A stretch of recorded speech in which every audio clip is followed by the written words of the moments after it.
Hey guys, it's Scott with Scottie B Cards, and in this video I want to talk about Topps and what their role will be in the next few years.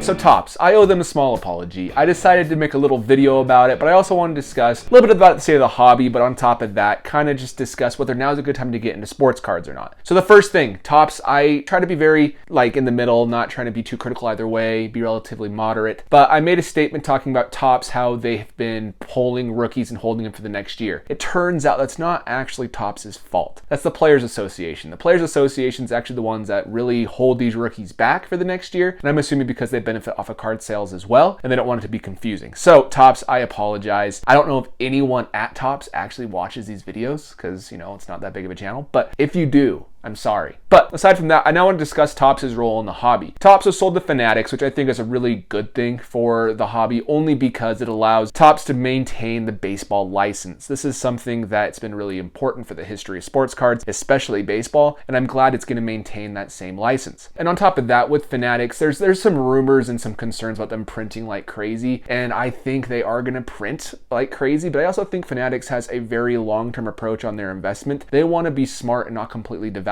everything they're making. So I would expect higher print runs on the lower value cards, let's say Topps Series 1. Those type of cards are going to have higher print runs. Maybe they'll make a bigger emphasis on like Big League, Topps Big League or something along those lines. But either way, we're going to see this trend continue. And I do think that overall it's fine because there's so many different eras of baseball card collecting. Let's just say we get into another junk wax era. I don't think we're going to. We're still extremely far from a junk wax era because of multiple different reasons. The first one being the existence of autographed parallels, game used cards, all these things in the box. There's no way in the history of baseball cards we're ever going to get back to a box of 1990 Donruss being worth $5 to $6 at a card show. That will never happen again. There is now a chase card in every pack. You always have the potential to pull something big, some big parallel, some big autograph, some big memorabilia card, all these different things. We've discussed how those are being overprinted and probably oversaturated as well in other videos on this channel, but regardless, there will be more value even in these overprinted boxes now than there were in the history of the junk wax era. So I don't think that's a big deal. I think Topps' real job is, one, they want to maintain a strong hobby, strong community because that's how they make their money. But two, they're a corporation and they're a business and they want to have better profits. And the way you have better profits is by printing to demand. If demand's higher, we might just have a few years of higher print runs. I really think eventually we're going to plateau and maybe even decline a tiny bit in sports cards. I don't think that's for a few more years. I think we're in a really good place right now. I'm actually really happy with the market, and I think in the long run, all of the rare, all the great players are still going to maintain value, but we're going to get to a point again, kind of like the early 2000s to mid 2000s, where there's more of a hardcore fandom going on. And I don't know exactly how that'll play out because we have social media, we have YouTube, we have eBay, we have Reddit, Twitter, all these different platforms where people are communicating about cards, where that wasn't really existing in the early 2000s. We have the ability to communicate, share, which brings in new people. But I do think eventually the demand for wax is going to hit a peak and kind of become flat for a little bit, which is good. And I think we're getting close to it. I think even in Series 1, they didn't introduce any new parallels. So that's a good sign that we're kind of there. And I wouldn't be surprised if maybe there's a couple more in the next few years, but overall, I think we're in a good place there. But Topps' job is to make our lives good as collectors because we're buying their product. And I don't think they're completely oblivious to that. So it's going to be one of those tough situations where if Topps prints more, it's because people are buying it. How often do you really see cards on shelves? You might have a set or two like Heritage in Series 1 that sits on shelves for a while, but they'll always get bought. There haven't been clearance bins on most shelves for years. So realistically, Topps isn't really doing any harm to the hobby. And I wanted to make sure I make that clear just because I think in some videos I don't want to come off as negative. You'll even notice in this video, I'm just kind of chatting in my mind. I don't have any agenda or anything along those lines. No point, no presentation, just realistically my thoughts on the current state of the hobby. I do think that the Panini cards are always going to have a hard time competing with Topps. Topps especially is going to have the exclusive license to Major League Baseball Players Association and Major League Baseball in the upcoming year, so those will probably go away unless some other deals can be struck with Major League Baseball Players Association, which is not likely since they're going to have an exclusive partnership with Fanatics. So I don't see that happening. Another really cool thing, this is more of a selfish feature. I have to talk about Mookie Betts for just 1 second. There are exclusive players from Fanatics who are going to have their autographs introduced in Topps for the first time. The big one for me is Mookie Betts. He has not had autographs on card since 2014, his rookie year. He's had a few sticker autographs here and there. They're bringing some stuff to the plate. They also have their interesting distribution channel. You can probably be able to go on to like the blind Dutch auctions, which will get us the cheapest prices for wax. It might hurt distributors, it might hurt card shops. That's a whole nother video for a whole nother day. But overall, I think it's going to be good for the average collector. I don't think Topps is hurting the hobby all that much. Like, yeah, they're probably overprinting a little bit, but they're printing demand and they're still not meeting demand. So realistically, I think there's still room there, but overall, I'm happy where the hobby is. One other point I want to talk about is the state of the hobby. Cards are trending relatively sideways and are actually true to player performance now. That's good. I think we've been waiting for player performance to be the determining factor in card values for a few years now. If a player has a bad start, like Mookie Betts, he's struggling. Same with Paul Goldschmidt, he's also struggled. And then you have Nolan Arenado, who's been really good. Those players that are performing well, their cards are going for more. I'm glad we're kind of back to this true value of cards again. So I think we're in a good place in the hobby. I think that the easy money's been made. I think the easy money is leaving the hobby, but I do think there still is money to be made for essentially anybody as long as you're buying smart and buying the right players. I also just want to say that collecting is a blast. I don't know if I talked about that enough on my channel, but I personally am more of a personal collector than an investor just because I target players I like more so than Wander Franco, more than Bobby Witt, more than Julio Rodriguez. Not because I don't think they're good. I'm probably going to be targeting a couple of those players. I don't want to reveal my hand too much in the upcoming season, as their rookie cards are being printed. I'm more of a rookie card guy than a prospect guy. I just like the rookie card logo. I like the certainty of the rookie card. I do like first Bowmans and first Bowman chromographs, but I'll buy those and rookie cards. I don't really get much into any other Topps Pro Debut, Topps,